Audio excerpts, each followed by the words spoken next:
Hey, yo. What's up? Welcome back to episode 25. The Reggie Bush edition. Reggie Bush edition of the Who Effin' Knows podcast. Should have been 5, though, technically. I'll go on a whole tangent about Reggie Bush in a minute. He's a Heisman Trophy winner. Give him his fucking trophy back. We don't have to go on a tangent about Reggie Bush. Tonight, the official podcast of Ground Patty fans everywhere. As they say. Of what? Ground Patty fans. Okay. Don't fucking interrupt my shit, man. It's my spiel. Sorry. Official podcast of Ground Patty Jr.? Whatever. The one that burned down. Fans everywhere. Oh, okay. As they say, heroes get remembered, but legends never die. So big ups to the Ground Patty. Anybody who lived in Metairie has been there once in their life. Nobody even knew it was still there, but it burned down last night. So sorry for you. R.I.P. in peace. That's all I got. Until next time. Thanks for tuning in tonight. Oh. No, man. Welcome to the second coldest episode of the Who Effin' Knows podcast. Yeah. Speaking of things burning down in fires, we definitely should have had a fire tonight. That would have been... I just blew into the mic. That's going to sound awful. Sorry. They'll get over it. Thank you for listening, by the way, if you've joined us again. Last week, we had a draft where we selected Did you go back and look at the results? Because I haven't. Our breakfast. I'm assuming that I won. I'm just going to... Do you want to do the reveal on camera? We can do the reveal now? on camera because I have no idea. All right, we'll waste time. I actually wrote down bacon versus pancakes. Let's circle back to who won. So that's going to be our first topic tonight. I'll concede defeat if I lost the poll. So my argument was bacon is a clear-cut number one. While I agree that like pancakes and everything else basically that you selected are very solid picks. They're all third-round picks. In a landslide, you won. Look at that. Yeah, because it's fucking bacon. Bacon is the shout goat. out to all 62 people who voted. Yeah, come on, man. As Marcelo was the one who was talking through it. He was basically like, listen, anyone can play with bacon. Bacon could recruit anybody, right? Bacon's not the star. Bacon can be the side piece. That's why bacon's not number one, because it's just a side piece. But it's phenomenal. It fits in with anyone, and it's there to win championships. You're not drafting your sixth man of the year over number one overall. No, my argument is bacon. Bacon is LeBron James. No. Yeah, you just called him a side piece. He can fit with it on a championship roster. Yes, these days. Your bacon is Anthony Davis. No, that's what your pancake is. You got 6 Anthony Davises. You're going nowhere. Nope. You're going nowhere. You got nothing. That's it. Bacon won. It doesn't matter. He said he was going to admit defeat, but he lied. That's that. We don't have a draft yet for tonight. We're going to come up with that later on a whim. We'll see what happens. Willie Green was tossed tonight. First of all, before we get into that, on a losing streak. That's something I want to mention. 6-game losing streak. Tonight's Wednesday for many that doesn't cold. know. We should have took a shot for every loss the Pels had in a row. So 6 shots just off the rip to start this thing? Would have kept us warm. I've got bourbon, vodka, what you want. I can go inside for 5 seconds. Don't miss me. You should have threw some bourbon in that coffee right there. Yeah, I should have. It's all right. I don't need any more. I didn't eat and went to the Pels game and had like 3 beers just immediately. I was expecting to be here and you just chowing down on a burger while we're recording. No, I realized I got home, I didn't have any food. I made a sandwich. I was like, fuck, I'm so hungry.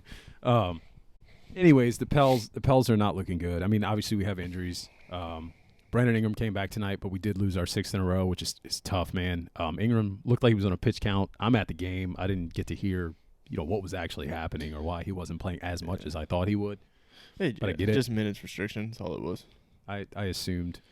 You could tell he didn't have his legs. He was short on a lot of shots. I'm still in this area, right? Like I see everyone like, oh, we got to make changes, and like maybe. Yeah, like you should probably make a move before the deadline, just because. But I'm not freaking out. Are you freaking out? No. I don't know. Not freaking out. Definitely not freaking out. But, it doesn't feel good. But it's hard to... If this was all happening with B.I., with Zion, then I'd be like, all right, we got issues. Absolutely. Absolutely. And that's another piece, right? Like you can sit here and say, well, until this guy gets back and when that guy gets back, like it's all going to come together. But at the same time, there's that old saying, like you are who you are. Like you are what your record says you are. And if your guys aren't healthy and you're not a losing team, but you're hovering around 500 now, You're a couple games above. Sorry, I don't mean to disrespect. But, like. Just wait. Give it a week. No, I know. But, like, you are what your record says you are, right? Yeah. So do you make a move? Would you make a move? It's interesting you said. I've been thinking about possibly doing some kind of article on this, like whether you should trade or not. I think so. I mean,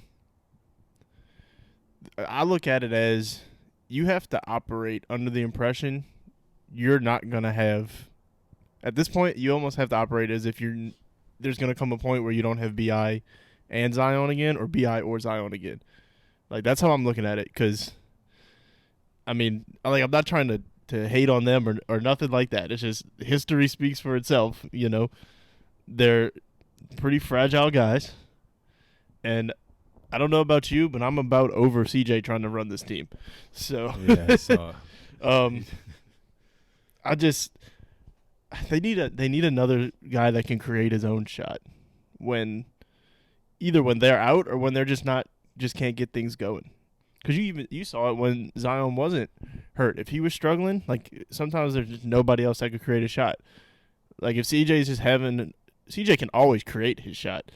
May not be a good shot, and he may just be off that night. It's going to take him 19 seconds to get it too. But. Yeah, that's a whole nother thing. But, I love CJ. But yeah, I mean, I think so. Now the question is, what kind of move? Like people keep throwing out OG. I'm not sold on that. I feel like if you're gonna throw in, because that's like a trade in all your assets kind of move right there. 'Cause that's what it's gonna take for him. Yeah, and I don't think that's the player you do that for. I don't know. Maybe I'm just not as sold on him as other people. I think OG's. I love OG. Good. I mean, yeah, he's a good player, but do you? I don't know. Do you sell out for him? Is he a player you sell out for? That's because if you sell out on him and you miss, like they're talking, they want two young good players and picks. You could get Bogdanovich for. They want an unprotected first. Yeah, I'm looking at Chris Dotson put a piece out the other day, which went through a couple of the options. Shout out Chris. He did some writing for us recently, but one of them was like Billy, who I love, and Devontae for Danilo Gallinari and Blake Griffin. And I get it, damaged goods, whatever. A guy like Danilo Gallinari, I can't even say his name right now, when healthy, like everywhere he's gone, they've won. Yeah, they've performed. That's the question. Do you go for, like, if you trade for OG, that's a starter. Yeah. That completely disrupts your lineup, which I mean it could work out. You know, I'm not saying that that's not a good move. Like if he gets put in the starting five, then great. But if you go trade for if you trade for Gary Trent, he's coming off the bench. Like and it's not going to disrupt things as much. Granted, I still think the starting five might need some tweaking when everybody's healthy. But I was going to say you don't even know what the starting five should be right now. That's the problem. Like I'm looking at it as if it's when fully healthy. CJ, are you saying you don't know what it should be with the current like healthy players? I mean, yes, but both. Like realistically, yeah. I'm looking at it. I'm approaching it as if everybody's fully healthy. What do you need to add? And I'm still under the belief that you maybe take Herb out and put Dyson in. Maybe. Or whatever, you know, the conversation we had previously. But I don't. That's another one, Dyson going down. Like that stings. That hurts, man. You know, before, like a couple games ago, in my head, I was thinking, okay, maybe we need to tinker with the lineups now that we have a couple injuries. Like, get the right lineups together, and we'll hold the fort. So that was what I was thinking. And then you lose Dyson, too, last game. Yep. And it's just like, man, like what? Like, now you're just throwing shit at the wall. Like, what do you do? It frustrates me that Kyra still doesn't get any run with Dyson out. Like, he's looked good every time he's been on the court. Well, he's looked good. But he got sent to the G League the day that Dyson got, like, literally before the game. I guess. So, like, but even that, with Dyson healthy, like, you got role players that are not playing well at all, that are doing nothing to hold off. Call him out. Is Devontae. I'll call him out because I've come on here and on Twitter and everywhere defending him when he was playing well. Yeah. So I'll call him out. Like he's not playing well. Jose went through a pretty rough stretch. I don't want to take a lot of Jose minutes away. No, of course, but there's a I don't know, man. there's a few things here, right? The Devontae minutes, there were some rough patches tonight. It wasn't Devontae. No. I'll be honest. Tonight it wasn't Devontae. Tonight it was a lot of things, but in general, if I could, I mean, you said some things on Twitter today. Turnovers. That's the biggest thing. The biggest thing is the turnovers. It doesn't matter who you have if you're turning the ball over as much as they're turning the ball over. And I'll take it a step further. We're turning the ball over a lot, and there's other things like live ball turnovers or whatever you want. They're not live ball turnovers, but I think AD talks about them a lot. Like when you take a bad shot, bad offense is basically the same thing as a turnover. If you take a bad shot and then you can't get back and defend because you took a bad shot and they just took it off the rim and went, the full court with it, right? Like it's the same damn thing. Like that's something that's killing us right now. You play bad offense, you pound the ball for 15 seconds, and then because one person did it, another guy does it, and then another guy does it, the ball's not moving. Like it's just rough to watch. It's like watching the Rockets. That's the thing. The Pelicans' lows are very low. I mean, lately it feels like earlier in the season you might get a little bit of turnovers, but for the most part, it was pretty consistently good, sound play on both sides of the ball. Like lately, it's feel like you're sitting there like, all right, at some point we're about to hit this stretch of turnovers. What is it coming? Yeah, and the defense isn't even necessarily there like it used to be to turn it around, because it used to be good defense leading to offense. And now it's just kind of like bad offense. You get lackluster defense. Like last night, you got a good second half of defense. Today, you got a good first half of defense. They're not. I don't know. That's the biggest thing for me is the turnovers. Turnovers, bad. The offense is like you said. The ball sticks.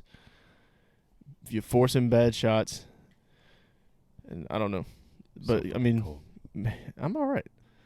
I don't know, but making a trade. Going back to that, I guess to wrap that up, I think but I'm not sold on trading away all the assets yet, because like I've told you before, I feel like when you do that.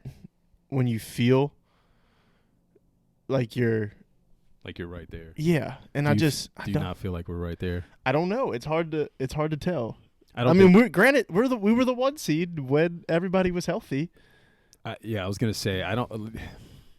It's hard. I'm a vibes guy. This is a theme that you guys may see if you watch me long enough.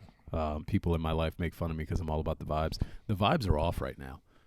The vibes are off. So making that splash move, thinking you're right there, it doesn't feel right. If you would have asked me when we were the 1 seed, should they make a trade? I'd be like, yeah. But also at the same time, you're the 1 seed with the roster you got. Yes. Why trade everything away? I mean, you look at it as the Lakers pick you have is losing value every night. Honestly, our pick is looking more valuable, to be honest. Right now, well, the way it's trending. The way it's trending. I mean, right. If you look at a graph, everything aside, and you say, hey, like at the end of the season, which one of these picks do you want? Yeah, I mean, I don't know. What do you think? You think you go all in on somebody? Or? No.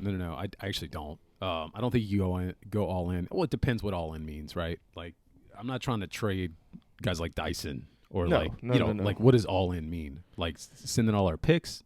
No, but like you can send a couple of them. I am intrigued, and I mentioned it already, by a guy like Danilo Gallinari. If you can get a guy like that on a deep discount, I'm all in. Yeah. He's a guy that can come off the bench. He can handle the ball. He can create his offense. He can shoot the three. He can defend a little bit. Like he could do a little bit of everything. He's just an all-around, like winning plays type of guy who can also shoot, which is what I'm looking for. If you can get him cheap, I know he's hurt. Now your whole roster's hurt, so it's like, hey, do I want to trade for another guy that's got a injury history? But I don't know. That's kind of where my brain's at. I mean, I guess the best way to look at it is you got to identify what you need right now. And we said in the past, like another big. Yeah. I don't know if you still feel that way. I do, but the problem is, what big are you going to get? Like you're not going to get a big better than what you have. I'm trying to think of a way to say it's like you need a different kind of big. But who are you gonna get is the thing. Like, I mean, the biggest name I've seen people float around, which I don't even know if he's available, is like Mo Bamba. What's he really giving you though? Yeah, that's what I get the fandom, but like, what's he really? You don't need an offensive big. If anything, you need a defensive big. There's a reason that there's a lot of teams around the league, and you're hearing a lot of rumors of people clamoring for like a guy like Billy Hernan-Gomez. Yeah. He's our third big, but like he's good, and there's teams around the league that want him because there's not a market out there for bigs. I think the big you can survive with the bigs you got. For now, if one goes down for an extended period of time, you might be in a little bit of trouble. But I mean, that's most of the teams around the league. Don't have. We got 3 guys. Like if you had to throw Billy in there to take Larry minutes, I think you'd be all right. I'm fine. You could survive with it. He'll hold the fort. Like he's a great bench big. I think you started to see like with all the injuries, like the weakness in the role players. Like I know they've been thrust into bigger roles, and that's not their job, but you can kind of see what everybody's weaknesses are. Mm-hmm. I think you need, like I said, another guy that can go and get a bucket. Like when things are just like tonight, when shots just aren't falling for that, because it always happens with the Pels. It seems like when we go ice cold, the other team can't miss. Yeah, you need somebody that can just go get a bucket. So that's why I'm thinking. That's why I look at like Bogdanovich or, even Gary Trent, somebody along those lines. Another shooter would be nice. I mean, you got one shooter. They don't seem to want to let him take shots. I was thinking that. I don't know if that's what it is. It's not even like, or I guess that's my question. Does it not seem like that earlier in the year they were generating looks? That's what I was gonna say. Is it a thing where like it's just not happening within the flow? The teams adjust to it, where they're just not drawing up plays for it. Like I don't know. Like what's happening? I tell you, I was watching a game tonight, and I was specifically watching him, and he wasn't necessarily like. They weren't drawing plays for him, first of all. You could see that. But he really wasn't open either. Like they're not leaving him. So you would think that other guys could get open. Who they are leaving is Herb Jones, which rightfully so right now. I don't know, man. Like I would love to see Trey taking 20 shots a game. The problem is the way it looks from the games I'm watching, they don't look like they'll be good shots. Unless we're gonna draw up some plays for the guy, like I just don't see it. Yeah, because he's not going to create. He's not creating for himself. That's the one major thing. He does get to the rim. He gets to the rim because he's a good shooter, and they respect the shot. Like you're not going to ISO the guy. You definitely need kill him. Yeah, it's not that. No, I get what you're saying. But that's the kind of guy I think you need. Is that kind of guy? Because I mean you really don't have any. You have CJ, but like you said, it takes him half the possession to get there. And I think that answers your question on why Willie Green is forcing Devontae so much, because if you look at Devontae, that's who he's supposed to be. He's a good shooter, or he's supposed to be a good shooter. He's an undersized guard. He's supposed to just give you buckets. Like that's what he's there for. And it's not happening. I think Jose's been better at just getting you buckets. I agree. I mean, Bi could go get a bucket. Well, his first game back tonight though. Like right. Well, that's what. If you look at it, that's the hardest thing though. Is all these guys are hurt. You don't know what you need. So if you operate as if you don't have them, you won't be in this situation again. But fuck it, give us Kevin Durant for a second round pick.